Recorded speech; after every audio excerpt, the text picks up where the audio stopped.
Hello everyone, welcome to The Catalyst, and today we will discuss about 7th January current affairs.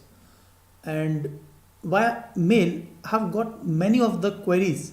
So all the queries I'll cover in the next lecture, that is on 8th of January. So I'll cover all the queries of from your side which you have mailed me.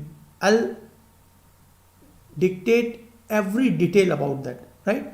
मैं आपको एक एक चीज़ के बारे में जो जो प्रश्न पूछे गए हैं उनको मैं डिटेल में क्वेश्चंस ले लेता हूं और कोशिश करूंगा at the end of the session कोशिश करूंगा उसको अंत में लूं, राइट, कंपाइलेशन करके, राइट। चलिए, तो अब हम लोग बात करते हैं। सबसे पहले हम बात करेंगे a very important topic that was in news and that is PMI। क्या होता है PMI? PMI का मतलब होता है, वन सेकेंड, PMI का मतलब, यस नाउ, यस, सो PMI का मतलब क्या होता है? देखिए, PMI यहां पर है purchasing manager index, purchasing managers index, है ना। PMI का मतलब क्या है? परचेजिंग मैनेजर्स इंडेक्स, या आप इसे ऐसा कुछ कर, मैनेजर्स इंडेक्स, राइट। अब इससे क्या पता चलता है? अपने आप में ये जो IIP होता है, इंडेक्स ऑफ इंडस्ट्रियल प्रोडक्शन, ये एक IIP जो है वो बहुत ही लार्ज स्केल पर हमें जो एक्टिविटीज सर्विस सेक्टर में चल रही हैं, right, goods and service sector में, और कोर इंडस्ट्रीज जो है उनके बारे में डिटेल में बताता है, index of industrial production. But PMI जो है वो एक बहुत बड़ा इंडिकेटर है जो डायनेमिज्म को बताता है। किस प्रकार के डायनेमिज्म को? कि जो इंडिया का सर्विस सेक्टर है उसमें एक्टिविटीज पर क्या इम्पैक्ट है और क्या ओवरऑल जो परचेजिंग है वो श्रिंक हुई है या इंक्रीज हुई है। यदि परचेजिंग कैपेसिटी श्रिंक हो रही है तो ऑब्वियसली इंडस्ट्रीज को क्या होगा? कंपैरेटिवली प्रोडक्शन को कम करना चाहिए। तो यहां पर ये इंडेक्स कंपनीज इत्यादि को ये डिक्टेट करने में मदद करता है। तो यहां पर दिसंबर में जो सर्विसेज एक्टिविटीज हैं वो पिछले 3 महीने के सबसे लोएस्ट पे चली गई, और ऐसा परचेजिंग मैनेजर इंडेक्स में पता चल रहा है। और इस सब के पीछे क्या रीजन है? तो देखिए, आपको याद आ रहा होगा कि मार्च 2020 में वेव स्टार्ट हुई, फिर इधर जो है आपने देखा कि मार्च, अप्रैल, मई 2021 में बहुत ही सीवियर वेव आई। अब जो ये दिसंबर एंड जा रहा है, यहाँ पर थर्ड वेव की पूरी संभावना, जिस तरह से तेजी से इंक्रीमेंट हुए हैं केसेस में, तो थर्ड वेव की संभावना जो देखी जा रही है उसके चलते एक्चुअल में PMI में श्रिंक देखने को मिल रहा है। And this is the reason, है ना। इसीलिए क्या है, बिजनेस अफेक्ट हुआ, सेंटिमेंट्स मंथली सर्वे में बताया गया, है ना, 5 जनवरी को। तो ये जो स्टैटिस्टिक्स हैं अभी आपको पूरी तरह से क्लियर होंगे कि इंडिया का जो सर्विस सेक्टर एक्टिविटीज वो moderated in December as business activity and sale rose at softer pace. तो यहाँ पर जो बिजनेस एक्टिविटी है और जो सेल है वो सॉफ्टर पेस पे गई है, while price pressure and possibility of new wave of covid affected the business sentiment. तो ये संभावना ने जो है इसे इम्पैक्ट किया है।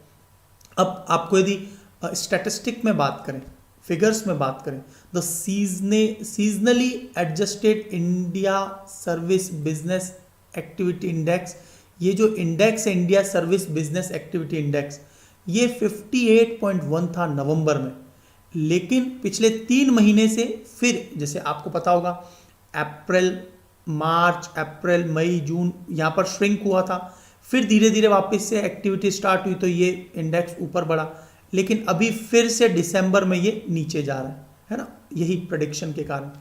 तो ये 55.5 पर आ गया है। याद रखेंगे, यदि ये जो इंडेक्स सर्विस बिजनेस एक्टिविटी जो इंडेक्स है, राइट, ये इंडेक्स यदि 50 से कम है तो इसका मतलब मार्केट पूरी तरह से श्रिंक हो रहा है, और 50 से ज़्यादा है तो मार्केट में ग्रोथ है। अभी आपको ये सारी बातें क्लियर होंगी। तो PMI, it is a important index, that is what, right, purchasing managers index.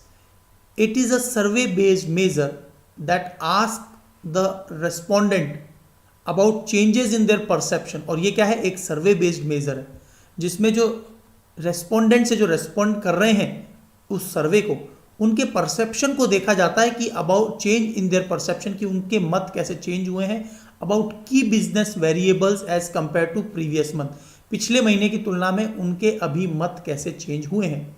It is calculated separately for manufacturing, ये मैन्युफैक्चरिंग के लिए अलग से होता है और सर्विस सेक्टर के लिए अलग से होता है। And then a composite index, और उसके बाद एक कंपोजिट इंडेक्स को तैयार किया जाता है। नंबर कहाँ से कहाँ तक मिलते हैं, 0 से 100 तक। अब प्रिंट यदि 50 से ऊपर है तो हम देखेंगे एक्सपेंशन हो रहा है, और यदि 50 से इंडिकेटर कम है तो कॉन्ट्रैक्शन हो रहा है। नो डाउट 50 से तो ऊपर है, लेकिन पिछले मंथ की तुलना में 58.1 से गिर रहा है, इसका मतलब कंपैरेटिव कॉन्ट्रैक्शन है। और यही बात बोली गई है कि 3 मंथ के लोअर पर चला गया और इसका इंपैक्ट देखने को मिल रहा है, श्रिंकिंग देखने को मिल रही है। If PMI of the previous month is higher than PMI of the current month, it represent that economy is contracting। यदि प्रीवियस मंथ का ज़्यादा था, जैसे 58 दिखाया, अब 55 है, तो ऑब्वियसली कॉन्ट्रैक्शन हो रहा है कंपैरेटिवली, है ना, month on month. It is usually release at start of every month, और ये हर महीने के स्टार्ट में, जैसे 5 जनवरी को रिलीज किया गया about December, right. It is therefore considered a good leading indicator of economic activity. इससे क्या होता है, इकोनॉमिक एक्टिविटी के लिए परसेप्शन बेस्ड है, तो उससे एकदम चीज़ें ज़्यादा क्लैरिटी के साथ सामने आती हैं। सो IHS मार्केट इंडिया मैन्युफैक्चरिंग, ये IHS market India manufacturing purchasing manager index, ये इंडेक्स का पूरा नाम है। आप केवल PMI याद रखिए, है ना, व्हाट इज PMI, आपको अभी पूरी तरह से क्लैरिटी हो गई होगी।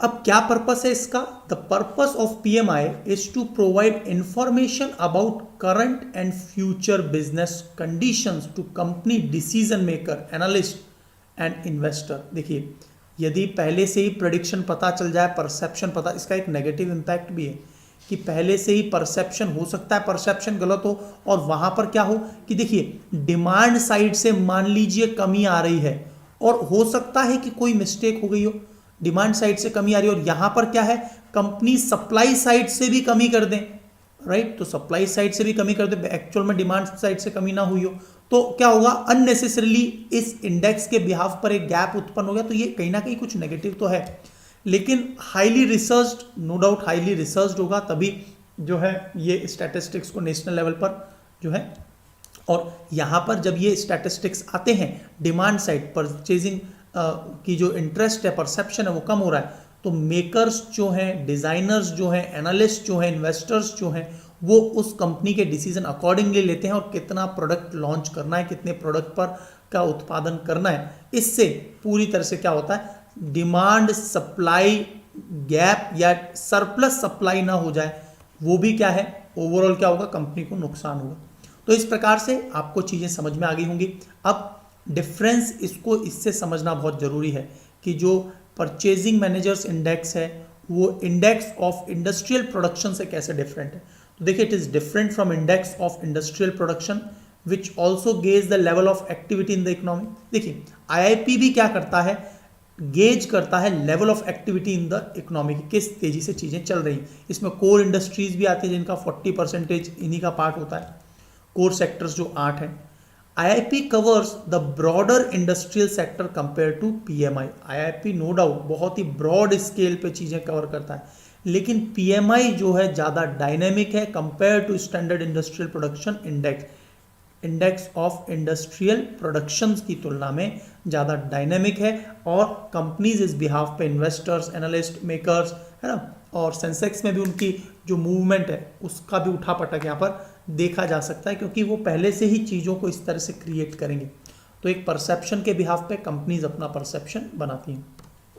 आई थिंक ये पूरा टॉपिक आपको एकदम क्लियर हो गया होगा, और इसके पीछे रीज़न क्या है, कोविड वेव का आना, राइट, ऐसा प्रेडिक्शन दिखाया जा रहा है।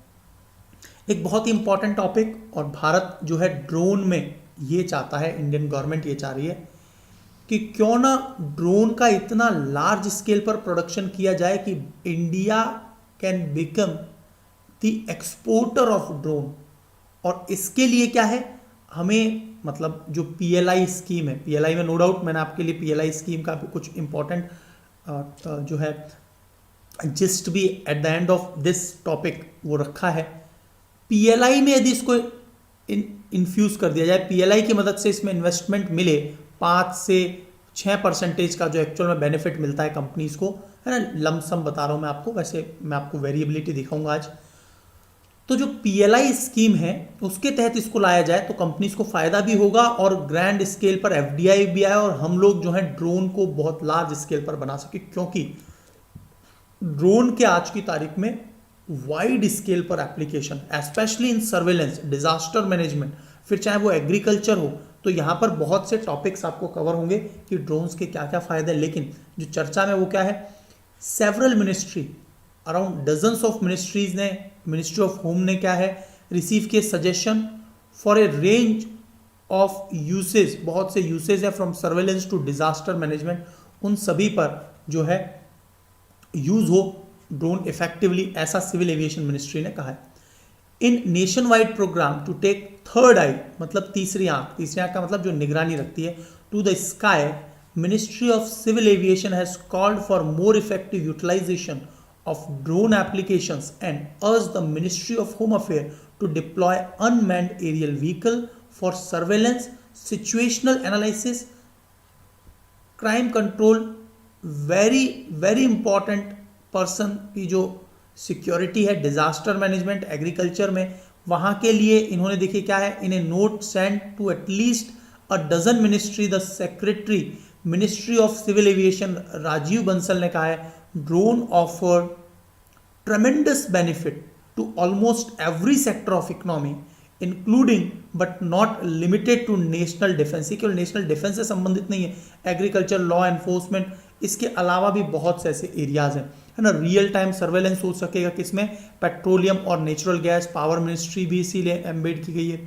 हाई क्वालिटी वीडियोग्राफी की जा सकती है, मूवीज़ वगैरह से लेकर, और जो इवेंट मैनेजमेंट होते हैं, जो मैरिजेज हैं, डिफेंस से एरिया को देख लीजिए। तो यहाँ पर आपको पूरा एक पिक्चर दिखाया गया है। Third I of the sky में डिफेंस, डिफेंस में surveillance, combat, counter drone solution, है ना, कॉम्बैट के लिए। इवन जो पैरामिलिट्री फोर्सेज है, CRPF वगैरह, वो भी जो नक्सलाइट रीजन्स है वहाँ पर उनको सर्वेलेंस के लिए यूज़ कर रही है ना। बताइए कौन सा ड्रोन है जो, है ना, Rustam is the name, Rustam 1, Rustam 2, है ना। तो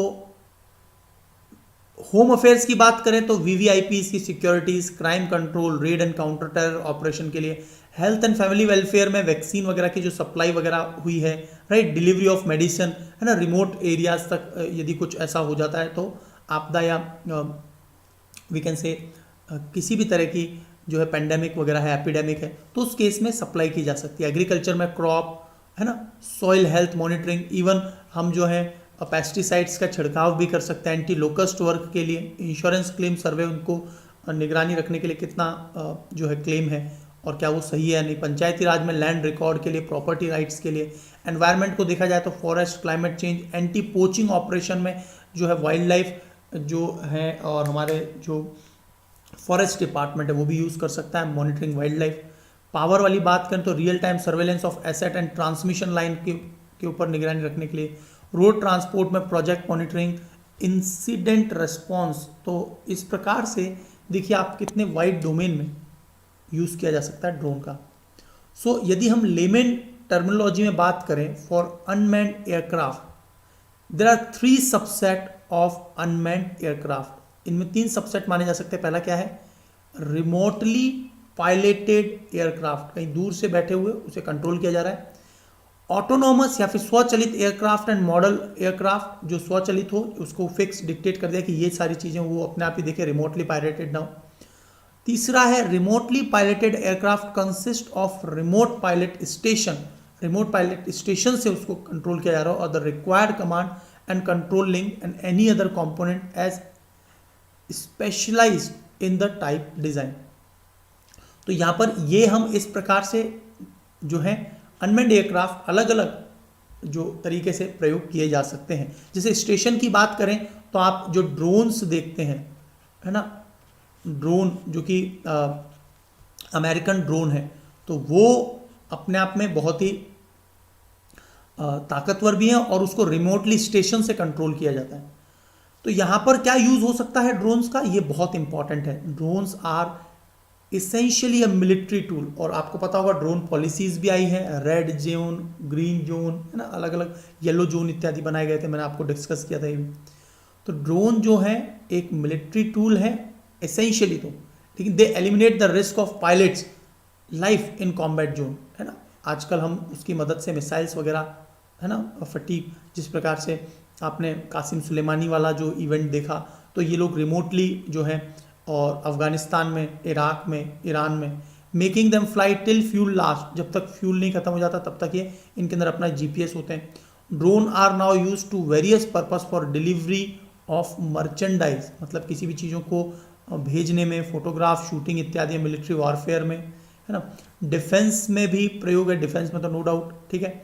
एक है स्वामित्व स्कीम। क्या है देखिए, स्वामित्व स्कीम ड्रोन से संबंधित है। स्वामित्व याद रखेंगे, द ड्रोन टेक्नोलॉजी इन स्वामित्व scheme launched by government of India with in less than a year has help about 500,000 village resident to get their property cards by mapping and the जो आबादी areas हैं। तो यहाँ पर क्या है देखिए, स्वामित्व की मदद से, स्वामित्व का मतलब आपका स्वामित्व है किसी चीज़ पर, प्रोप्राइटरी है आपकी, स्वामित्व का मतलब प्रोप्राइटरी आपकी। तो लैंड जो इश्यू है उसको इन्होंने जो है ड्रोन की मदद से रिजॉल्व किया।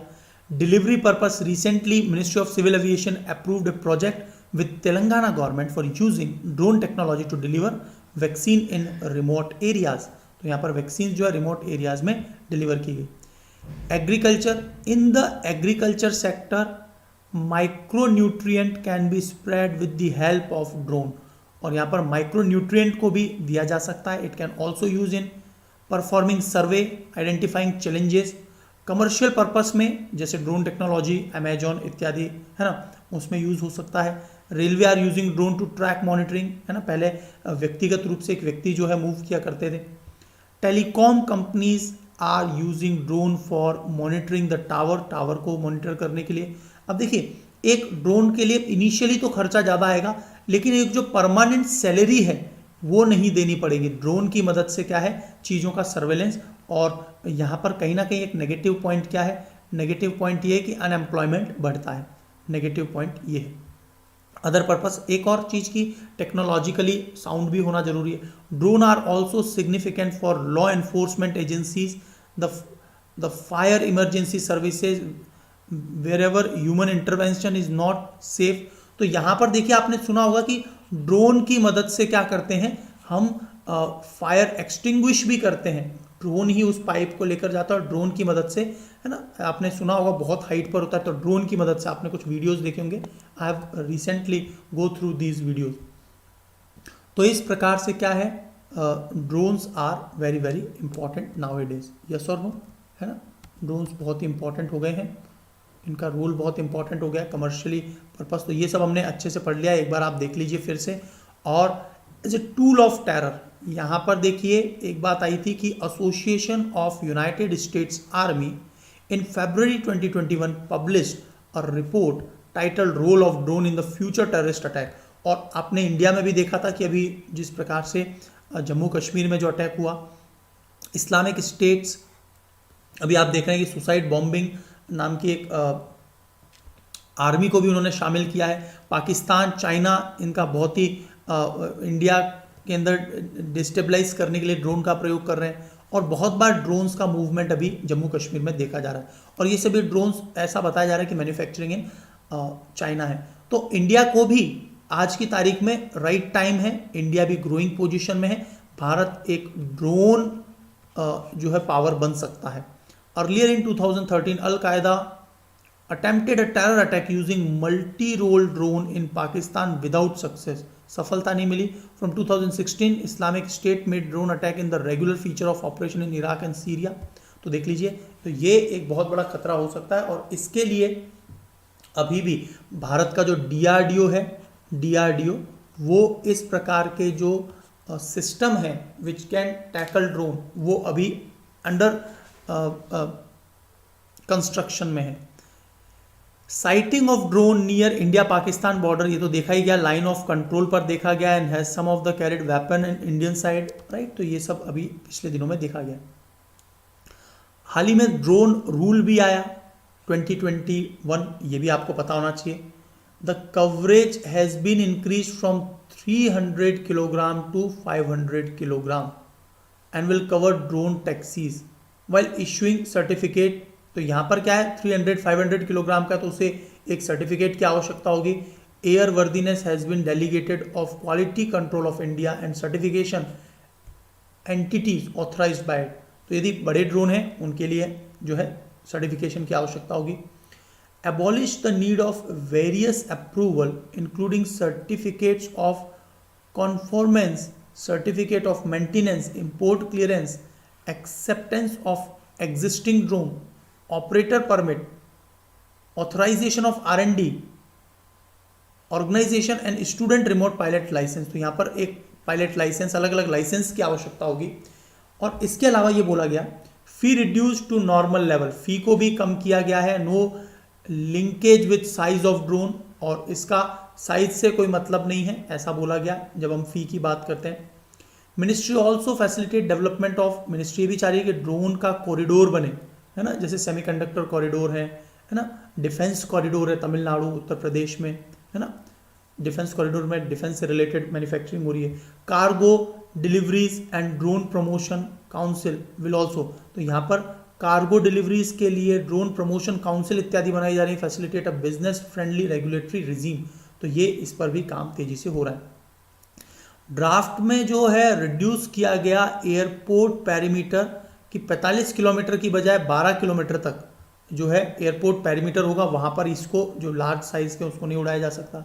The rule state no flight permission would be required fly up to 4, यदि 400 फीट ऊंचाई तक उड़ाया जा रहा है तो फ्लाइट परमिशन की आवश्यकता नहीं है इन द ग्रीन जोन, है ना।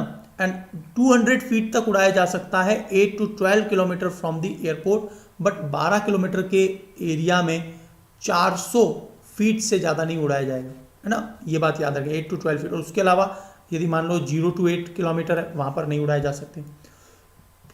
तो इसमें थोड़ा सा रिलैक्सेशन दिया गया है ताकि ड्रोन के जो प्रोडक्ट्स हैं उनका मैक्सिमम यूज़ हो सके, और इसीलिए गवर्नमेंट डेवलप कर रही है digital sky platform, and that will have a interactive air space map, पूरी तरह से इंटरैक्टिव एयर स्पेस मैप होगा, और कंट्री में कहाँ ग्रीन, येलो, रेड जोन है उसको पूरी तरह से ना देखा जा सके। So draft rule also provide safety features such as real time tracking beacon, हम लोग जियो फेंसिंग कर सकते हैं, एक्सपेक्टेड टू बी, है ना। तो इस प्रकार से इसके अलग अलग प्रयोग यूज हैं। अब यदि हम बात करें कि how to prevent drone attack, drone attack को कैसे बचाया जा सकता है, ये एक इंपॉर्टेंट इंटरनल सिक्योरिटी के लिए इंपॉर्टेंट है। It is very difficult to locate small drone and the one operating them, और रात में तो बिल्कुल भी नहीं आसानी से पकड़ में आते। One need to deploy drone detection technology का प्रयोग किया जाए, है ना, और उसकी जो जिस नेटवर्क से वो कनेक्टेड है, यदि ऑटो पायलटेड है तब तो वो ऑटो पायलटेड है तब तो केवल जो है कोई रेडिएशंस भी वहाँ पर मूव नहीं कर रही हो क्योंकि वो तो स्वचालित है। Counter measure to tackle the threat का मतलब जो खतरा है उसको। Drone detection can be radio frequency based भी हो सकता है, वाया कन्वेंशनल रडार से ट्यून्ड हो तो हम डिटेक्ट कर सकते हैं, यस और no. Via electric optic payload तो वो तो थर्मल इमेजिंग से पता चल जाएगा।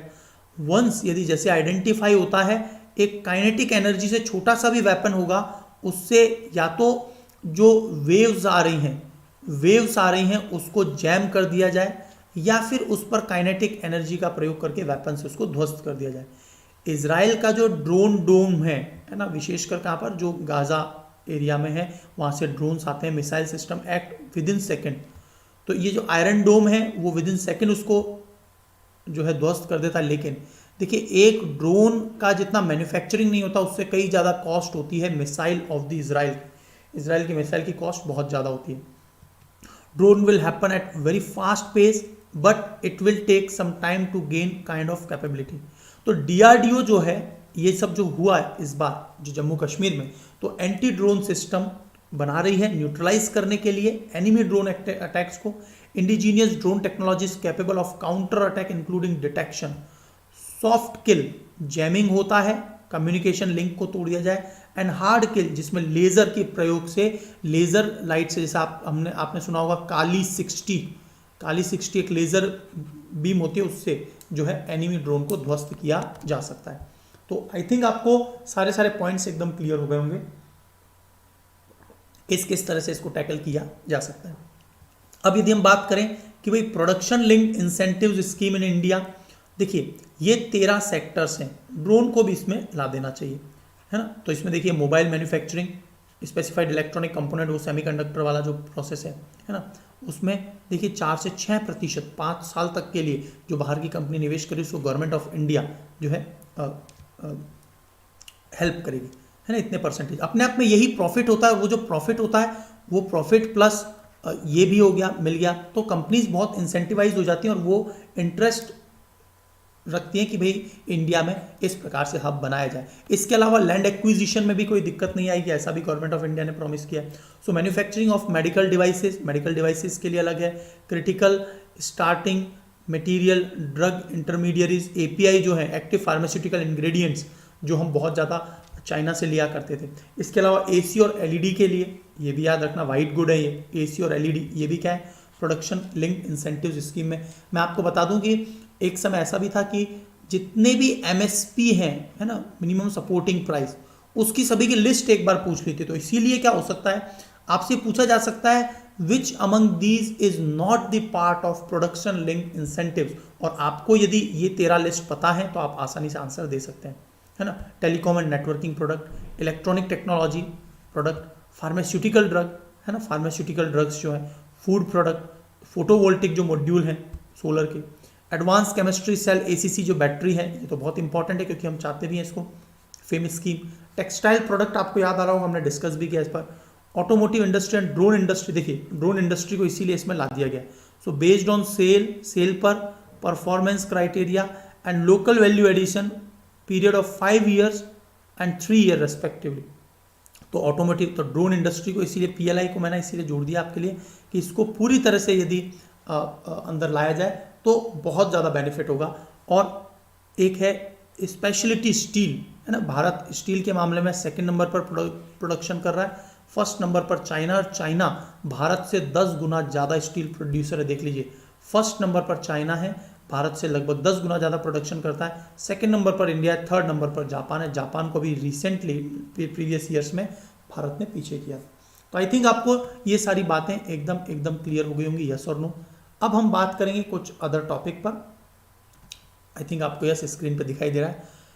तो हमने पिछले दिनों में ब्रीफ में डिस्कस किया था कि जो अंतरिक्ष और देवास जो स्टोरी है ना, यहाँ पर क्या हुआ था, ये स्टोरी कहाँ से शुरू होती है कि रूलिंग रिलेट्स टू जनवरी 2005, एक एग्रीमेंट होता है देवास और एंट्रिक्स के बीच में, under which Devas was to lease as much as, Devas को क्या देना था 70 megahertz of S band spectrum from 2 satellite that were to be launched by ISRO. तो देवास क्या देता 70 मेगाहर्ट्ज का एस बैंड स्पेक्ट्रम के सैटेलाइट्स देता।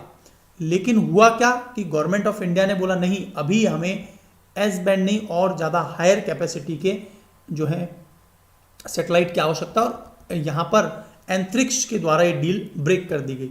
और फाइनली क्या होता है, फिर कनाडा में ये विवाद जाता है और कनाडा में तीनों ही कोर्ट में इंडियन गवर्नमेंट फेल हो जाती है और लगभग $30 मिलियन के लगभग जो है अमाउंट इंडियन गवर्नमेंट को पे करना है। और पे करना क्या है, वहाँ पर जो है airport authority of India, air India के जो इंस्टॉलेशंस हैं उनको ये सेल आउट करके वहाँ से रिकवरी कर रहे हैं। तो ये प्रोसेस अभी सामने आया, ठीक है। तो देवास एक मल्टीनेशनल प्राइवेट लिमिटेड है, दिसंबर 2004 में बनी थी।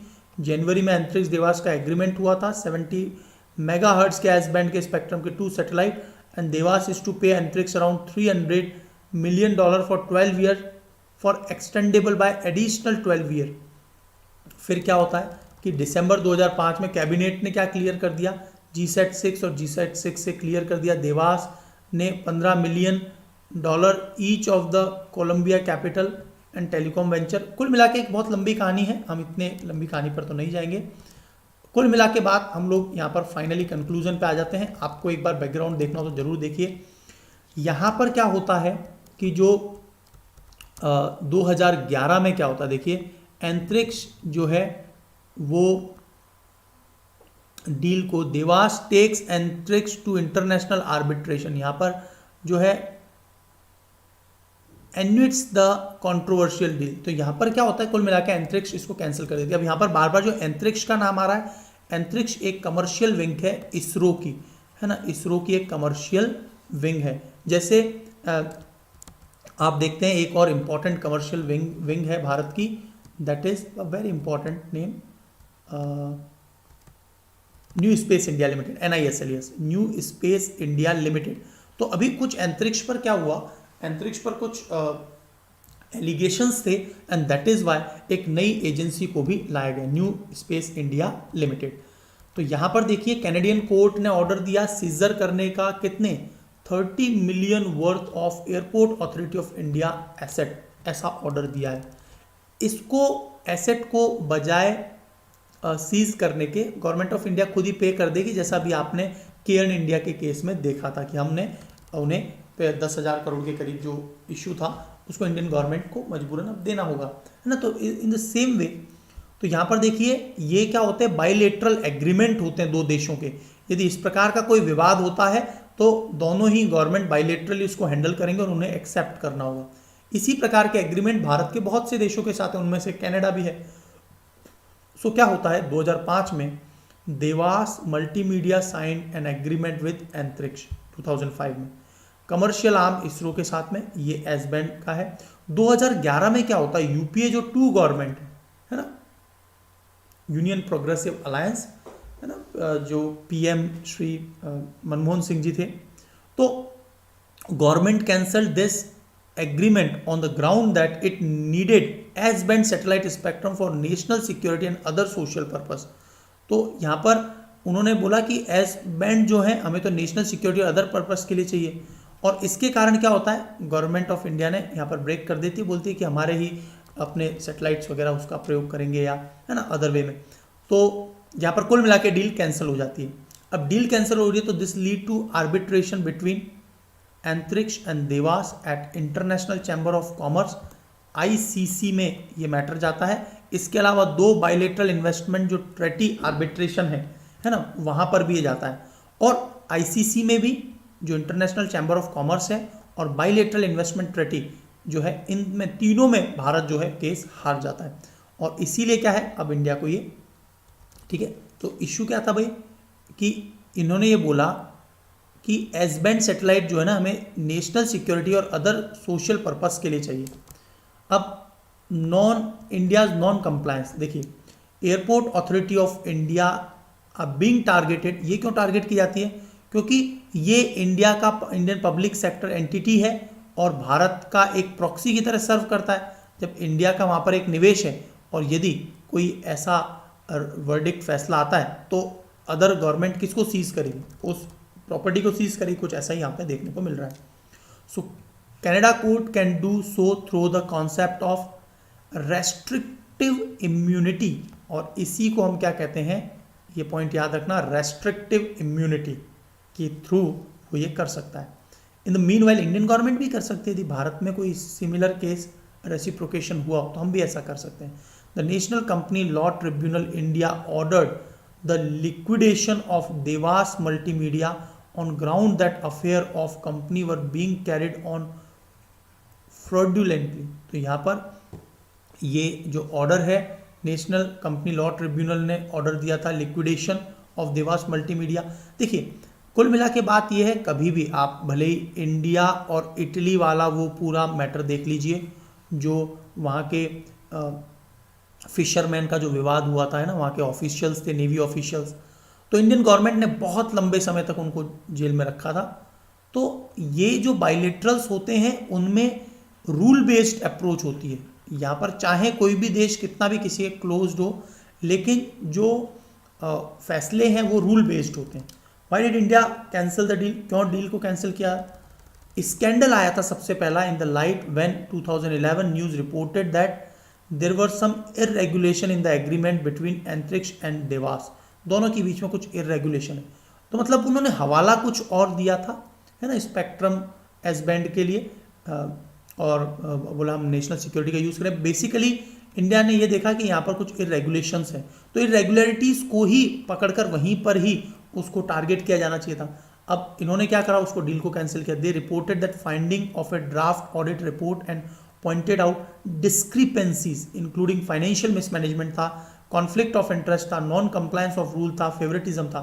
तो यहाँ पर उसी पर इनको जो है टारगेट करना चाहिए था बजाय कि डील कैंसिल करने के। दिस रिविलेशन केम, और उस समय पर 2G स्पेक्ट्रम का बहुत बड़ा घोटाला वाला जो प्रोसेस चल रहा था, है ना। How can Canadian court order attachment of Indian, देखिए स्टेट की इम्यूनिटी है, रेस्ट्रिक्टिव इम्यूनिटी है, उससे ये सब कुछ करा जा सकता है, ठीक है।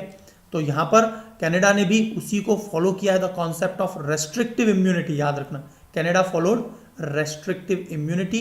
A foreign state is immune only sovereign function, एक विदेश का केवल और केवल संप्रभुता, only for sovereign function, sovereign function के लिए ही उसको इम्यूनिटी है, नॉट एब्सोल्यूट इम्यूनिटी। किसी बाहर के देश को एब्सोल्यूट इम्यूनिटी नहीं प्रदान की जा सकती है ना, कुछ गलती है तो उसको सीज किया जाएगा। How can asset of AII be seize when claim is against India, देखिए मैंने आपको बताया वो प्रॉक्सी है इंडिया का, वहाँ पर जो है प्रॉपर्टी है तो वो कॉर्पोरेट के तौर पे काम करे, उन्हें सीज किया जा सकता है। व्हाट ऑप्शन डज इंडिया है, अब इंडिया क्या कर सकता है। First option is to comply with 2 adverse BIT award, सबसे पहले हमें कंप्लाई करें जो एडवर्स BIT अवार्ड से। हाउएवर ये ऐसा हो नहीं सकता, भारत ऐसा नहीं करेगा। फिर क्या होता है, सेकंड ऑप्शन है चैलेंज करे डिसीजन को in appellate court in Canada as per the Canadian law, Canadian law के हिसाब से हम उसको चैलेंज करें। India can try proving the extensive control requirement is not met in case of AII, तो ये वाला ऑप्शन भी यहाँ पर नहीं बच रहा है। However state immunity from execution is purely procedural hurdle, जो स्टेट इम्यूनिटी है वो पूरी तरह से प्रोसीजर हर्डल है एनफोर्समेंट के लिए। जो बायलेटरल जो BIT है, राइट, बायलेटरल इन्वेस्टमेंट ट्रीटी जो है, it cannot justify India's breach in international, और ये जस्टिफाई भी नहीं कर पाएगा, यहाँ पर ब्रीच तो दिखाई दे रही है क्योंकि सडनली इस प्रकार से जो एक कॉन्ट्रैक्ट था उसे ब्रेक किया गया, दिस वाज ऑल सडन, तो इसीलिए उसको इंडिया को फेस करना होगा। न्यू स्पेस इंडिया लिमिटेड, इससे क्या होता है, एक इमेज टार्निश होती है भारत की, है ना, और इससे बड़ा कोई इशू नहीं है, शायद इंडियन गवर्नमेंट आसानी से इस अमाउंट को पे कर सकती है। इट फंक्शंस अंडर, लेकिन क्या होता है कि जो गवर्नमेंट है, जो भी समय समय पर गवर्नमेंट होती है, उन्हें बहुत ही एक्सपर्ट और जुडिशियस जो ब्यूरोक्रेट्स हैं और जो लॉ मेकर्स हैं, उन्हें इस प्रकार के केसेस में फ्रंट में लाना चाहिए और किस तरह से चीज़ों को टैकल करें। लेकिन होता क्या है कि देखिए 2011 का जो मैटर है वो 2022 में एक मैटर बन रहा है, तो अपने आप में ये एक कॉम्प्लेक्स इश्यू है ना। तो इसी प्रकार से क्लियर वाला केस भी आपने देखा। न्यू स्पेस इंडिया लिमिटेड क्या है, ये किसके कंट्रोल में है, administrative control of DOS, department of space. It aim commercially exploit the research and development work of ISRO, और ये दुनिया के देशों में कि any country wants to send any satellite, any type of thing in space, है ना, and if it wants to take any help from ISRO, तो यहाँ पर क्या होता है, ये एक कमर्शियल विंग की तरह काम कर रहा है, मार्केटिंग यूनिट की तरह काम करे इंटरनेशनल। तो NISL would enable Indian industry to scale up high technology manufacturing and production based meeting growing needs of Indian space programme. जैसे हम लोग स्मॉल सैटेलाइट लॉन्च व्हीकल भी बना रहे हैं, SSLV, छोटे सैटेलाइट भेजने हैं, तो वाई वी नीड PSLV बहुत बड़े होते हैं, इन्हें हमेशा परपेंडिकुलर ही डेवलप किया जाता है, GSLV परपेंडिकुलर ही डेवलप किया जाता है। तो अपने आप में देखिए इस प्रकार से बहुत हाइट होती है, 49 मीटर्स तक होते हैं, तो ये मैन्युफैक्चरिंग जो होती है ना बड़ी कॉम्प्लेक्स होती है, टाइम टेकिंग होती है।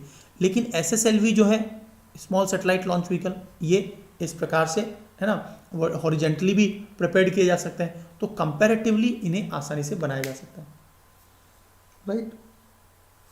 तो it would further spur the growth of India's industry in space sector. तो इस प्रकार से एंट्रिक्स भी इसी प्रकार का एक कमर्शियल विंग है ना, जो एडमिनिस्ट्रेटिव कंट्रोल है वो डिपार्टमेंट ऑफ स्पेस का है, it is the marketing arm of ISRO, ठीक है। तो ये कुछ पॉइंट्स आप जरूर याद रखना, एंट्रिक्स और NISL है ना, न्यू स्पेस इंडिया लिमिटेड के बारे में।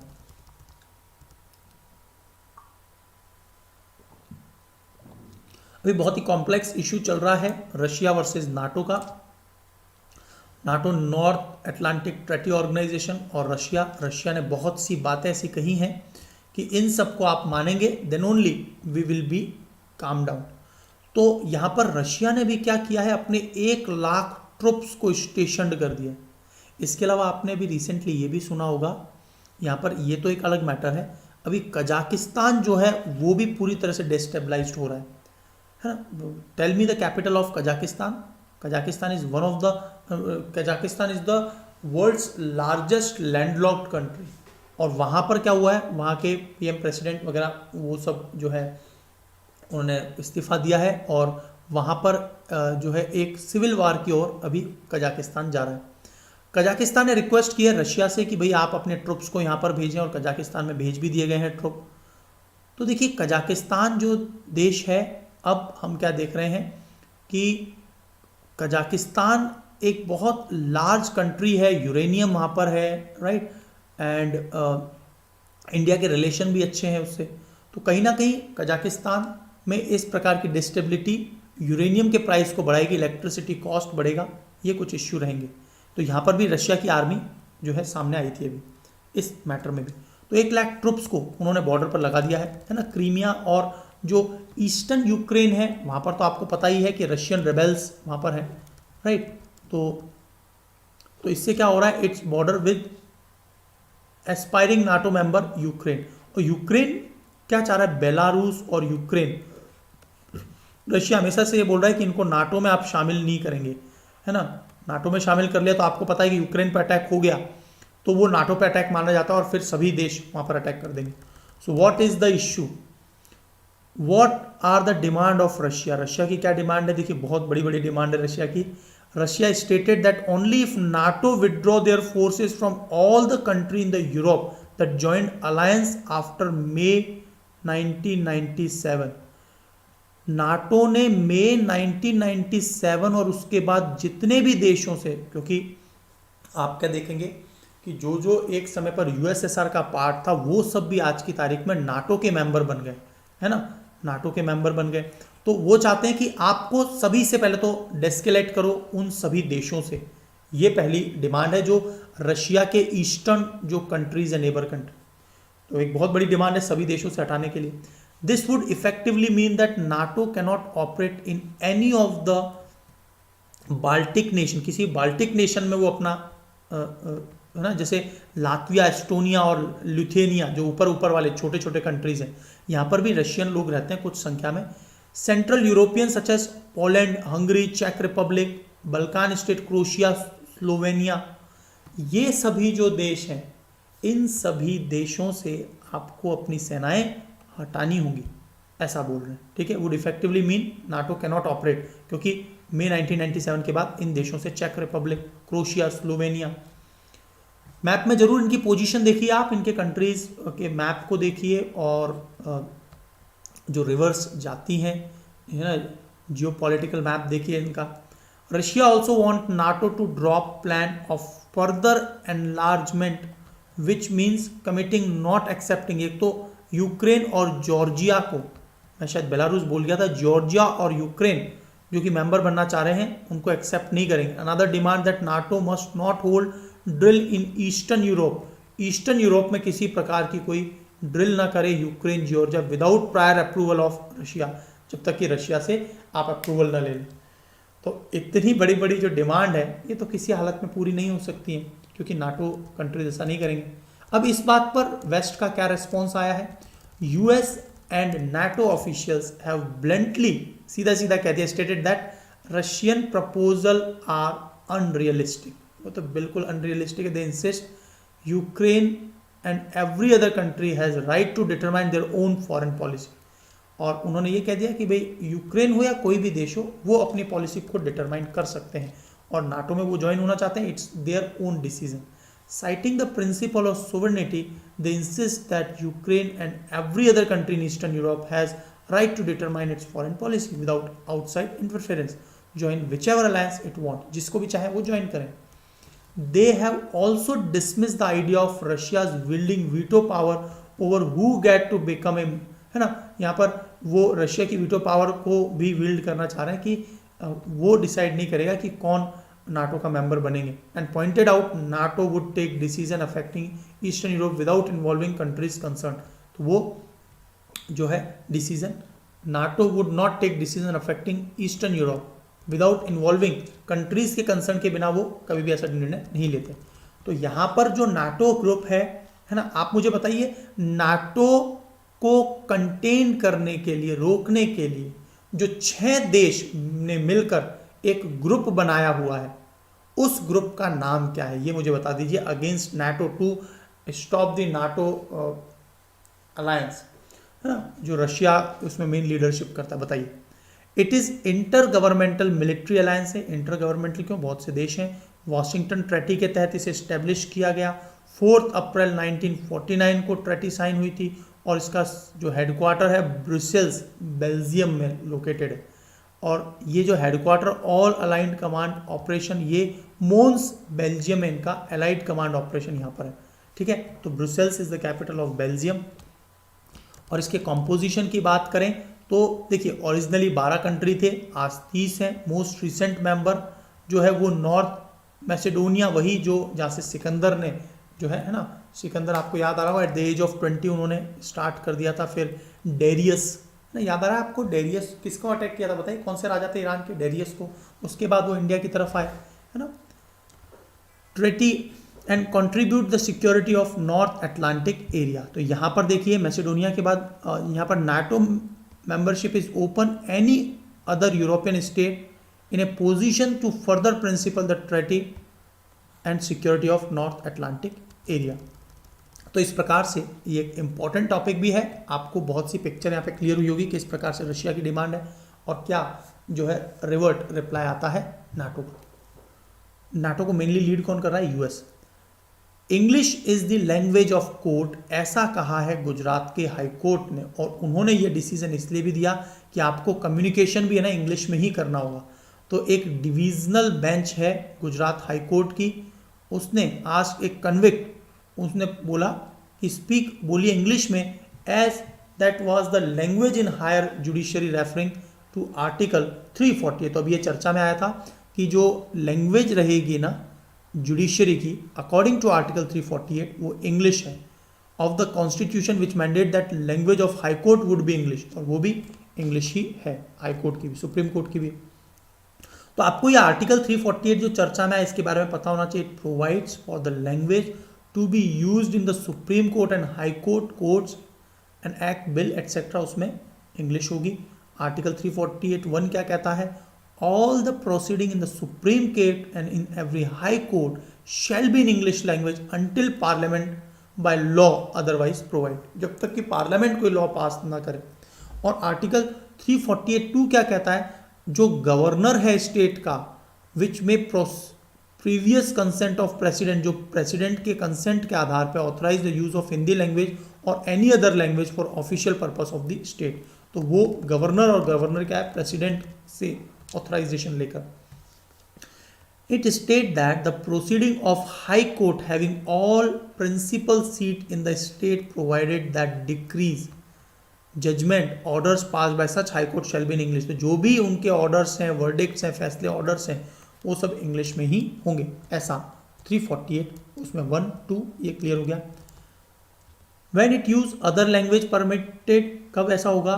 सेक्शन जो 7 है ऑफिशियल लैंग्वेज एक्ट 1963 का provides that use of Hindi और official language of state in addition to English may be authorized, उसे ऑथराइज्ड किया जा सकता है. तो हिंदी या फिर उस स्टेट की कौन सी जो है स्टेट एडिशनल लैंग्वेज है.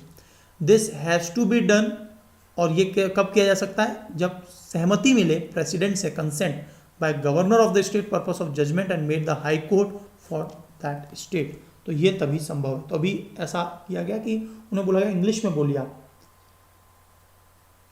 जो एक व्यक्ति थे, है ना, गुजरात हाई कोर्ट,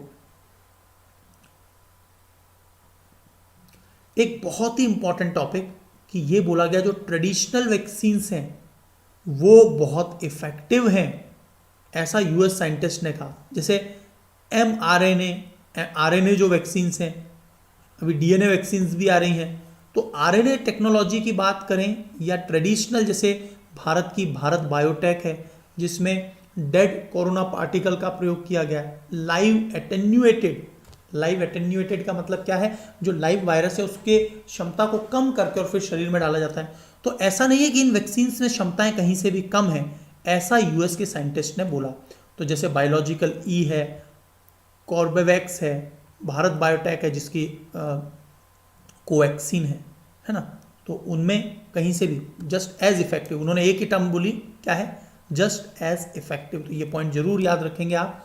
और यहाँ पर कैसे वैक्सीन्स काम करती हैं, तो मैंने आपको एक लेक्चर पहले ही तैयार किया हुआ है, लेक्चर का नाम है वैक्सीन सिंप्लीफाइड, इस नाम से आपको लेक्चर मिलेगा, मैं ऑलरेडी ले चुका हूँ। वहाँ पर मैंने ये सब बातें बताई हैं आपको कि कैसे वैक्सीन्स इत्यादि काम करती हैं, क्या प्रोसेस है ना। What are vaccines? Vaccine biological preparation that provides active acquired immunity, और ये हमेशा स्वस्थ हेल्दी व्यक्तियों को दिया जाता है और कुछ समय में, जैसे 14 डेज के समय के बाद उनमें इम्यूनिटी आ जाती है पर्टिकुलर पार्टिकल या पर्टिकुलर वायरस या फिर किसी भी पैथोजन को लेकर। It typically contain an agent that resemble disease causing micro organism, जिसमें डिजीज कॉजिंग माइक्रो ऑर्गेनिज्म है, उन्हें वीकन किया जाता है, किल्ड किया जाता है, या फिर टॉक्सिन की तरह से वो, है ना, surface protein, one of its surface protein उसको ब्लॉक करने के लिए। तो टाइप ऑफ वैक्सीन कौन कौन सी है भाई? एक तो इनएक्टिवेटेड वैक्सीन है ना, इनएक्टिवेटेड, लाइव एटेन्यूएटेड वैक्सीन जो अमेरिका ने बनाई है, फाइजर मॉडर्ना ने, वो है आरएनए वैक्सीन, सब यूनिट रिकॉम्बिनेंट पॉलीसेकेराइड। तो बताइए जो कोविशील्ड है वो कैसी वैक्सीन है, और कोवैक्सीन कौन सी है बताइए? Viral vector vaccine. तो यहां पर देखिए डीएनए, आरएनए, ये जो चारों पांचों हैं, आपको इनके एग्जाम्पल दिए गए हैं यहाँ पे, है ना। यहाँ पर सभी के मैंने आपको ये पूरी चीज़ें जो लिस्ट दी है आपको ये सब डिटेल में कवर किया है, अलग अलग वैक्सीन जो समय समय पर आई। तो यहाँ पर सबसे पहले इनएक्टिवेटेड वैक्सीन, इनएक्टिवेटेड वैक्सीन का उदाहरण देखिए, पोलियो, रेबीज, है ना।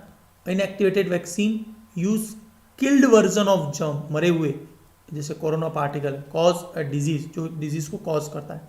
Inactivated vaccine usually don't provide immunity that's as strong as live vaccine, live vaccine की जितनी इनमें इम्यूनिटी नहीं होती। लाइव वैक्सीन्स क्या होती हैं? इसमें वीकेन किया जाता है जर्म को, है ना, पार्टिकल को, राइट। तो ये लाइव एटेन्यूएटेड है, उनको कम किया गया, ठीक है। तो यहाँ पर एमएमआर का जो टीका है, mumps, measles and rubella, rota virus, small pox, chicken pox, इसमें लाइव एटेन्यूएटेड की क्षमता कंपैरेटिवली ज़्यादा होती है, ये ट्रेडिशनल वैक्सीन होगी। एमआरएनए क्या करती है?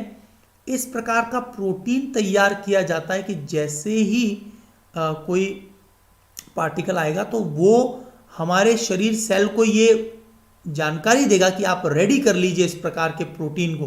तो ये आरएनए वैक्सीन्स होती हैं। तो इससे क्या होता है, देखिए, researchers has been studying working on mRNA vaccine, और ये वैक्सीन क्या बनाती है? प्रोटीन बनाती है शरीर के अंदर in order to trigger immune response, और फिर उसको ब्लॉक करने की कोशिश करती है। इसकी खासियत क्या है? देखिए, आरएनए वैक्सीन में टेम्परेचर, बहुत कम टेम्परेचर पर इन्हें रखा जा सकता है ना, लोअर टेम्परेचर पर, इसीलिए आपको याद आ होगा -70 डिग्री टू -20 डिग्री सेंटीग्रेड पर। लेकिन इनकी मैन्युफैक्चरिंग बहुत फास्ट हो सकती है। जैसे यहाँ पर तो क्या है, पार्टिकल्स को तैयार करना होगा और फिर बहुत से नंबर्स में वो चाहिए होंगे, तो ये एक समस्या है, ठीक है। तो यहाँ पर ये बात अभी चर्चा में आई। एमआरएनए वैक्सीन कैसे काम करती है? ट्रेडिशनल वैक्सीन क्या है, सिंपली स्टिमुलेट करती है एंटीबॉडी रिस्पॉन्स को। जैसे ही इंजेक्ट करते हैं, एंटीबॉडीज उसके खिलाफ काम करने लग जाती है और उसकी परमानेंट मेमोरी बन जाती है। दूसरा डोज में परमानेंट मेमोरी, फिर बूस्टर डोज और ज़्यादा स्ट्रॉन्ग हो जाएगा, फिर परमानेंट मेमोरी चली जाएगी, ठीक है। परमानेंट मेमोरी किसकी? एंटीबॉडी बनने की। एमआरएनए वैक्सीन क्या है? Inject A fragment of RNA sequence of virus, वो आरएनए सीक्वेंस को अंदर डालता है और जैसे ही ये हमारे सेल्स को ये एक्टिव करने की कोशिश करता है कि वो अडॉप्टिव इम्यून सिस्टम उस फ्रेगमेंट के खिलाफ अपने आप से बनाना स्टार्ट कर दे, ठीक है। An advantage of RNA vaccine is that they stimulate cellular immunity, वो सेल की मदद से इस प्रकार के पार्टिकल्स जो ब्लॉक कर सकें उसको बनाता है। Is it clear?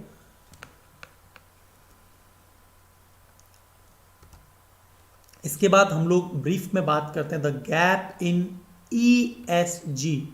ESG क्या होता है? देखिए, environment, social and a very important governance. अब ये टॉपिक बहुत ही इंपॉर्टेंट है ना। एनवायरमेंट इम्पैक्ट असेसमेंट को देख लीजिए। आपने अभी रिसेंटली क्या सुना होगा, एप्पल कंपनी का जो एकमात्र मैन्युफैक्चरर थे फॉक्सकॉन, जो इंडिया के तमिलनाडु में लोकेटेड थे, अभी क्या हुआ, वहां पर बहुत ही लोअर है ना रेट्स पर और एम्प्लॉयड थे हमारे इंडियंस, और वहां पर फूड पॉइजनिंग हो जाता है लगभग हंड्रेड्स ऑफ पीपल को, और इसलिए वो प्रोटेस्ट कर देते हैं। क्योंकि एक एनवायरनमेंट, तो कोई कंपनी यदि काम करवा रही है तो उस प्रकार से हेल्दी, हाइजीन, एनवायरनमेंट, सोशली और गवर्नेंस का ध्यान रखे।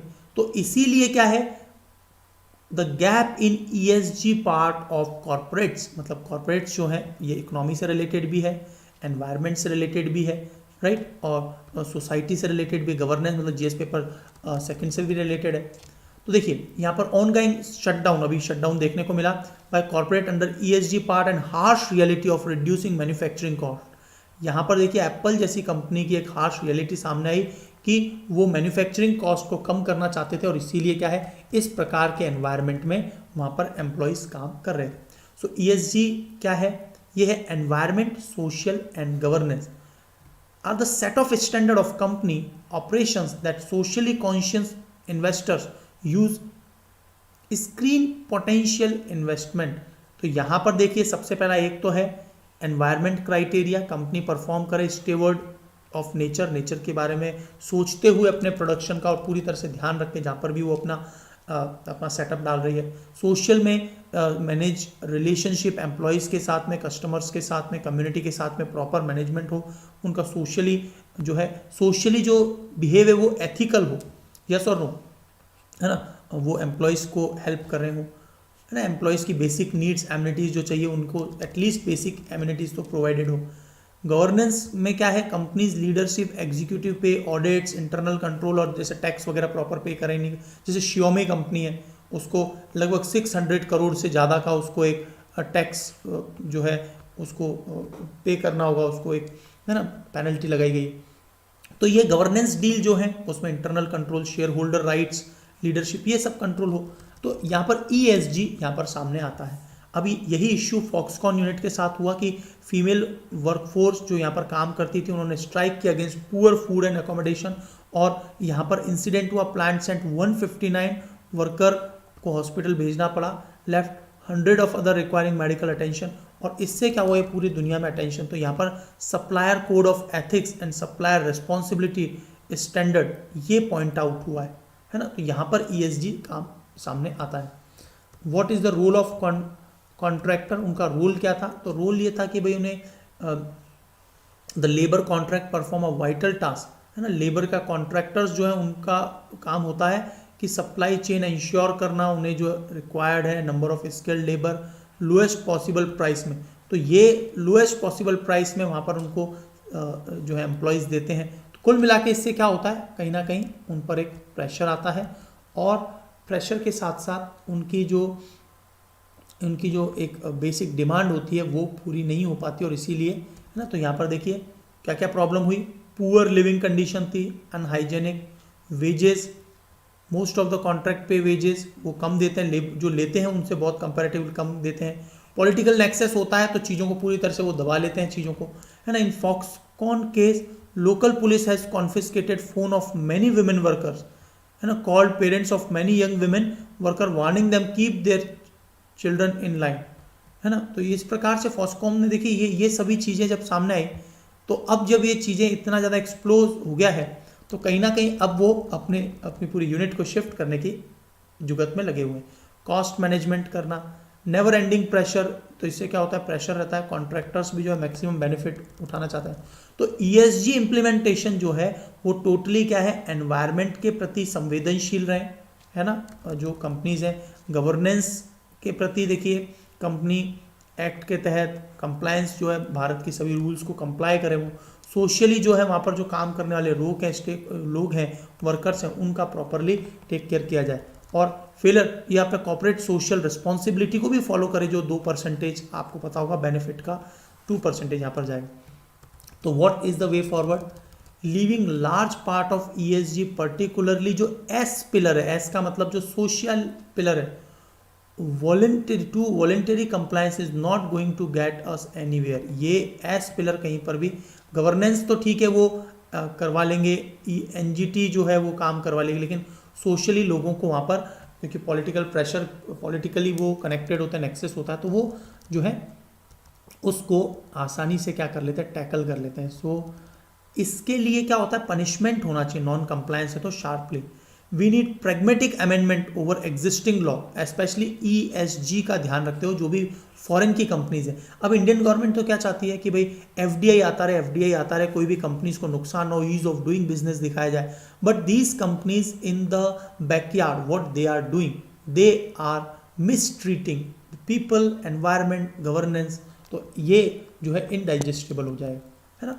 Indian experience for the tax compliance and observing COVID protocol has shown that carrot are limited। यहाँ पर carrot तो limited है, stick work much better। यहाँ पर जो है ना stick ही काम करेगी, फायदा देने से कोई मतलब नहीं है ना। carrot and stick पॉलिसी आपको याद आ रही होगी पंडित सरदार वल्लभ भाई पटेल की, either take carrot और you will be punished by stick, तो है ना, ठीक है। तो कैरेट एंड स्टिक पॉलिसी आपको याद आ रही होगी। इसी प्रकार से सरदार वल्लभ भाई पटेल ने जो 600 प्लस जो देसी रियासतें थी उनको मिलाने में एक इम्पॉर्टेंट भूमिका निभाई थी।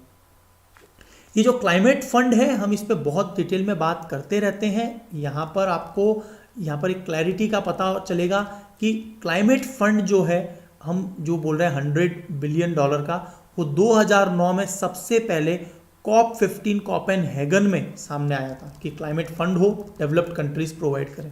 फिर पेरिस एग्रीमेंट में भी रीअफर्म हुआ, अब भी कंट्रीज नहीं एक्सेप्ट कर रही हैं, बोल रही है 2023 तक हम रिलीज करेंगे, जिसमें जर्मनी है ना, फ्रांस, ये मेन लीडरशिप कर रहे हैं यहाँ पे।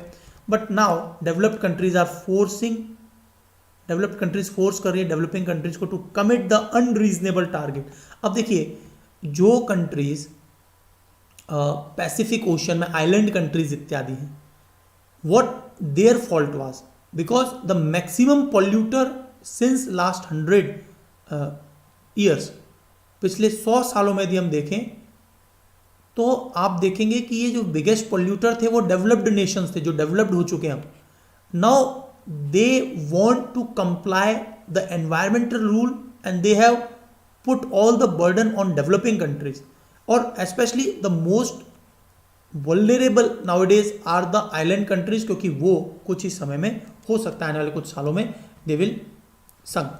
तो इसीलिए क्या है, यहाँ पर ये चीज़ें देखने को मिल रही हैं। कॉमन बट डिफरेंशिएटेड जो रिस्पॉन्सिबिलिटी है, developed countries have to provide financial resources, क्योंकि सभी की कॉमन, लेकिन सभी देशों की अलग अलग क्षमताएं हैं। इसको डिफरेंशिएटेड रिस्पॉन्सिबिलिटी को, जिसे इंडिया अपने लेवल पर रिस्पॉन्सिबिलिटी ले रहा है, कुछ और देश पुअर कंट्रीज वो अपने लेवल पर कम रिस्पॉन्सिबिलिटी ले रहे हैं, इस गैप को कम करने के लिए फाइनेंशियल रिसोर्सेज प्रोवाइड करने होंगे, है ना।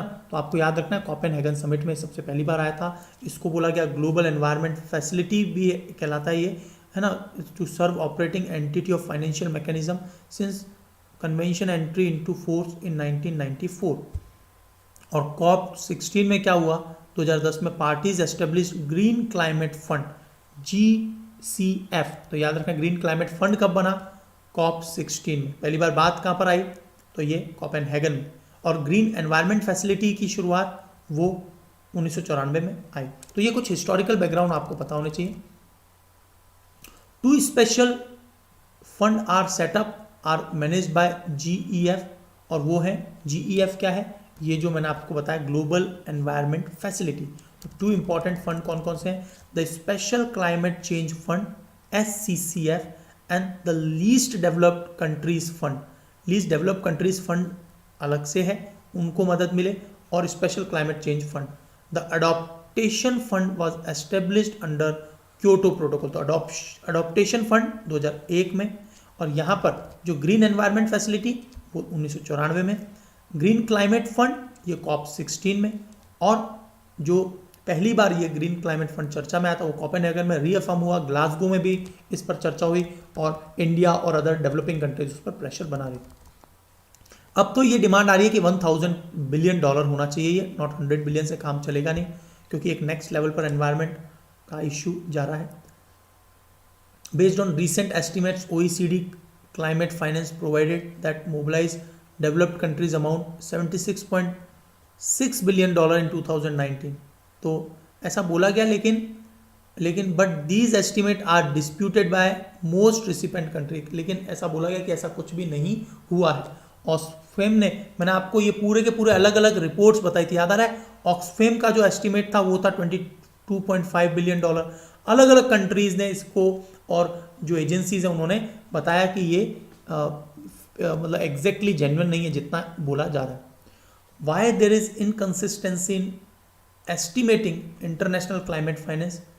देखिए यहाँ पर clubbing development finance with climate finance, यहाँ पर जो डेवलपमेंट असिस्टेंस है provided by multilateral bank and development finance institution for infrastructure project can not be classified as climate finance. कभी भी जो डेवलपमेंट के लिए, प्रोजेक्ट वगैरह के लिए, उसे क्लाइमेट फाइनेंस नहीं कहा जाएगा।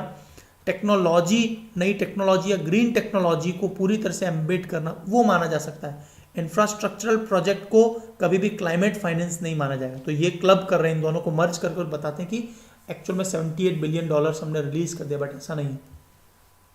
Counting private finance as financial support, और जो प्राइवेट फाइनेंस है उसको भी फाइनेंशियल सपोर्ट माना जा रहा है। तो ये कुछ लूप होल्स हैं कि इसको दिखाकर यहाँ पर जो है, ठीक है। तो what are other issue? Low allocation. अब यहाँ पर आर्टिकल 9.4 के अनुसार Paris agreement state that provision of scale up financial resources should aim to balance. यहाँ पर स्केल अप करना होगा फाइनेंशियल रिसोर्सेज को, और देख लीजिए आगे आने वाले समय में तो जो है हमें और भी ज़्यादा फाइनेंशियल रिसोर्सेज की आवश्यकता होगी। इस अडॉप्टेशन गैप रिपोर्ट को देखें तो हम, है ना, यहाँ पर इस रिपोर्ट के अनुसार और भी ज़्यादा अडॉप्टेशन फंड की आवश्यकता होगी। डिफिकल्टी टू अट्रैक्टिंग फंड, यहाँ पर क्या है, देखिए यहाँ पर कोई प्रोडक्टिविटी तो होती नहीं है, तो कोई भी कंपनी, कंट्री क्यों इंटरेस्ट दिखाएगा। What is the action plan of developed nation? तो यहाँ पर आपको developed countries must take immediate action to fulfil immediate agreed जो क्लाइमेट ऑब्जेक्टिव है, डेवलप्ड कंट्रीज को ही यहाँ पर जो है लीडरशिप दिखानी होगी। Clarity on international climate finance, वहाँ पे क्लैरिटी हो, है ना। स्पीडर प्रोसेस को स्पीड किया जाए, क्लाइमेट अडॉप्टेशन फंड को रैंप अप किया जाए। Denmark is committed to allocating 60% of climate finance to adaptation, जैसे डेनमार्क पूरी तरह से काम कर रहा है, अदर कंट्रीज को भी इस दिशा में काम करना होगा। अलोकेशन स्मॉल, ये देखिए सबसे ज़्यादा least developed countries, island countries, Pacific island countries, ये वल्नरेबल नेशन है, वर्स्ट इनके साथ केस हो रहा है इस ग्लोबल ग्रीन हाउस इफेक्ट का। और इसके रिवाइज्ड जो टारगेट हैं इसको रिवाइज किया जाए, रिफ्लेक्ट किया जाए कि फाइनेंस इसी दिशा में हो, ना कि इंफ्रास्ट्रक्चर को और, है ना, प्राइवेट फाइनेंस को इसको कंसीडर कर लिया जाए, मान लिया जाए। Post 2025 outlook should reflect in significant upward trend in uptake of international climate finance by developed countries. तो यहाँ पर देखिए पोस्ट जो 25 आउटलुक रिफ्लेक्ट करेंगे सिग्निफिकेंट अपवर्ड ट्रेंड कि किस प्रकार से क्लाइमेट फाइनेंस हो रहा है, उसके अनुसार परिवर्तन देखने को मिलेगा। तो एनवायरनमेंट के लिए यहाँ पर अभी डेवलप्ड नेशंस को एक इम्पॉर्टेंट और मेजर रोल प्ले करना चाहिए, कंपनीज इत्यादि पर टैक्सेस इत्यादि लगा के, और यहाँ पर एनवायरनमेंट को सस्टेनेबल बनाना, it is the prime most and important step they should take. आपको एक बहुत ही इंपॉर्टेंट टर्म, नई टर्म है, देखिए विंटरिंग ग्राउंड क्या होता है, जहां पर बहुत सी बर्ड्स आ जाए, विंटरिंग ग्राउंड्स। इसमें चिल्का जो है ना, चिल्का लेक, वो बहुत ही बड़े स्केल पर यहाँ पर विंटरिंग बर्ड्स आती हैं। तो 10.74 lakh birds including common Mongolian गल फ्लोक टू चिल्का लेक, वो चिल्का पर पहुंची। तो इस प्रकार के जो विंटरिंग ग्राउंड्स हैं वो भारत में कौन कौन से हैं, है ना, जो ईयर ऑन ईयर यहाँ पर इस प्रकार से माइग्रेटरी बर्ड्स आते हैं। तो एक है पुलिकट लेक, तो ये लोकेशन आपको पता होनी चाहिए, तमिलनाडु में। आंध्र प्रदेश है ना, पुलिकट लेक बिल्कुल बॉर्डर पे है। नेलपत्तू आंध्र प्रदेश में है नेलपत्तू। कुमाराकोम केरल में है। रंगानाथिट्टू, ये आपने रंगानाथिट्टू बहुत इंपॉर्टेंट है, कर्नाटका में। भरतपुर, केवलादेव वगैरह विहार जो है। डेजर्ट नेशनल पार्क है ना, सलीम अली में भी आते हैं, सलीम अली जो पार्क है ना। सुल्तानपुर नेशनल पार्क जो वहाँ पर भी बहुत वर्ड आते हैं हरियाणा के। नल सरोवर, रन ऑफ कच्छ है ना, ये गुजरात में है। भिगवान बर्ड सेंचुरी महाराष्ट्र में। Eagle nest wild life sanctuary कहाँ पर है भाई? अरुणाचल प्रदेश में। Sundarban national park West Bengal में। ये भारत के अदर विंटरिंग ग्राउंड है, सबसे इंपॉर्टेंट है चिल्का। और यहाँ पर मंगोलियन गल है ना, ये आई है और लाखों की संख्या में यहाँ पर आती है सबसे ज़्यादा। चिल्का जो है यहाँ, ये एक ब्रैकिश वाटर लेक है। एक समय पर माना जाता है चिल्का लेक कभी ओशियन का ये पार्ट हुआ करता था इंडियन सब कॉन्टिनेंट में। Chilka lake host bird migrating from Caspian sea से भी आती है। बेकाल जो लेक है ना, बेकाल जो बनाना शेप वर्ल्ड्स डीपेस्ट लेक जो 1875 मीटर गहरी है, 1875 मीटर्स, बेकाल इन रशिया। अरल सी जो पूरी तरह से ड्राई अप हो चुका है ना, remote part of Russia. Kyrgyz steppes, Mongolian central है ना, ये सभी यहाँ तक चिल्का लेक पर आती हैं। As per the water bird status, Chilka में टोटल 10,74,173 बर्ड्स आई ऑफ 107 वाटर बर्ड स्पीशीज है ना। तो अलग अलग इस प्रकार से लेगून लेक है अपने आप में चिल्का। एशिया की सबसे बड़ी ये झील है लेगून के मामले में। अ स्टडी बाय मरीन आर्कियोलॉजी, यदि पुराने स्टडी को पढ़ें, नेशनल इंस्टीट्यूट ऑफ ओशिनोग्राफी को पाएं, तो चिल्का लेक ओडिशा में एक समय में हिस्सा हुआ करती थी बे ऑफ बंगाल का। And the process of formation of Chilka, Asia की ये लार्जेस्ट ब्रैकिश वाटर लेक है। ये धीरे धीरे बनना स्टार्ट हुई, began later in the part of Pleistocene epoch. 2000 साल पहले प्लीस्टोसीन इपॉक में इसका बनना शुरू हुआ।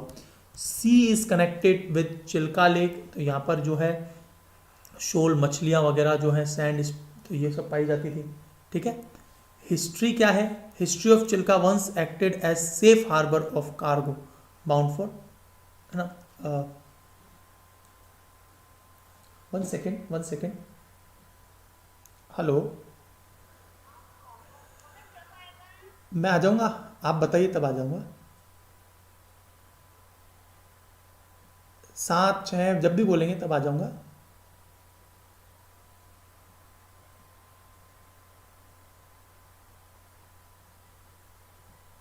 आ जाऊंगा, हाँ ठीक है जी। ठीक है, ओके, सब ले आऊँगा, हाँ जी, हाँ लेके आ जाऊँगा जी ठीक है, ज़रूर, हाँ ओके। ठीक है, तो मैं माफ़ी चाहता हूँ, ये कॉल उठाना ज़रूरी था, है ना, अपने फैमिली का कॉल था और वो अर्जेंसी थी, that is why I picked up the call, otherwise मैं उसको कट भी कर सकता था, नॉर्मली मैं कट कर देता हूँ। ठीक है, चलिए। ग्रीक जियोग्राफर क्लॉडियस टॉलमी, तो जो क्लॉडियस टॉलमी हैं उन्होंने भी एक बार इसके बारे में बताया था कि point of departure outside the southern tip, वहाँ पर भी वो इम्पोर्टेंट पोर्ट रहा करता था। हिस्ट्री की बात करें तो कलिंगा नाम का पोर्ट हुआ करता था, है ना, और वहाँ पर मूवमेंट भी देखा जाता था। हिस्ट्री के बारे में भी आप देखेंगे ना, तो यहाँ पर जो अलग अलग पिलग्रिम्स चाइना के आए हैं उन्होंने रिकॉर्ड्स भी लिखे हैं अपने। तो यहाँ पर adjoining on shore regions of Chilka suggest that Chilka lake was in fact a part of Bay of Bengal, right. एक समय पर बे ऑफ बंगाल का हिस्सा था, यहाँ पर पोर्ट भी हुआ करते थे। और ब्रह्मंदा पुराण में कहा गया है कि Chilka was the important centre of trade and commerce with ship sailing to Java, Malay and Ceylon. तो यहाँ से शिप जाया करती थी। Is it clear? Ujala programme ये बहुत बड़ा फ्लैगशिप प्रोग्राम रहा और हमने जो है लार्ज स्केल पर लाइट्स जो एलईडी बल्ब्स हैं उनको प्रोवाइड किया। दुनिया का world's largest zero subsidy domestic lighting ये प्रोग्राम था उजाला, राइट। तो ये सक्सेसफुली कंप्लीट हुआ, 7 साल इसे कंप्लीट हो चुके हैं। और यहाँ पर देखिए 2015 में the Unnat Jyoti affordable LED all Ujala programme have evolve world's largest zero subsidy domestic lighting programme. और यहाँ पर BEE जो एफिशिएंसी है उसके आधार पर 5 star rated energy efficiency fan भी डिस्ट्रीब्यूट किए गए, 20 वॉट के एलईडीज भी दिए गए। इस पर क्या है, बहुत ही चीपर रेट में गवर्नमेंट ऑफ इंडिया के द्वारा ये प्रदान किया गया। और देखिए 20 watt LED lights are 50% more energy efficient than conventional 40 watt tubelight से 50% ज़्यादा है। देखिए तो यहाँ पर कहीं ना कहीं जो है लाइट्स जो ट्यूबलाइट्स जो है जो 220 पर ट्यूब था अगेंस्ट प्राइस ऑफ 400 to 600। तो यहाँ पर देखिए ये 220 रुपये में ही मिल रहा था जो मार्केट में 400 to 600, तो काफ़ी चीपर किया गया इनको, है ना। इंडियन गवर्नमेंट ने यहाँ पर Ujala succeeded bringing down the retail price of LED bulb, देखिए 300 to 350 की बजाय 70 to 80 पर बल्ब तक मिलने लगे, है ना। और इससे कॉस्ट भी बचा, राइट, कॉस्ट भी जो है एफिशिएंटली हमने इलेक्ट्रिसिटी की सेविंग भी हुई, राइट। ये पॉइंट आपके लिए बहुत इंपॉर्टेंट है। What are civil society organisation, civil societies क्या होती है, what are their work, how they work as pressure group, और इनका मेनली काम क्या है। तो आज मैं टॉपिक यहीं पर स्टॉप करता हूँ, ये आपके लिए आर्टिकल छोड़ देता हूँ, stop here today. I think आपको सारी बातें, बहुत से अलग अलग टॉपिक्स हमने डिटेल में डिस्कस किए, जरूर पीडीएफ को पढ़ेंगे। Keep learning, keep watching the catalyst. Thank you so much, God bless you all.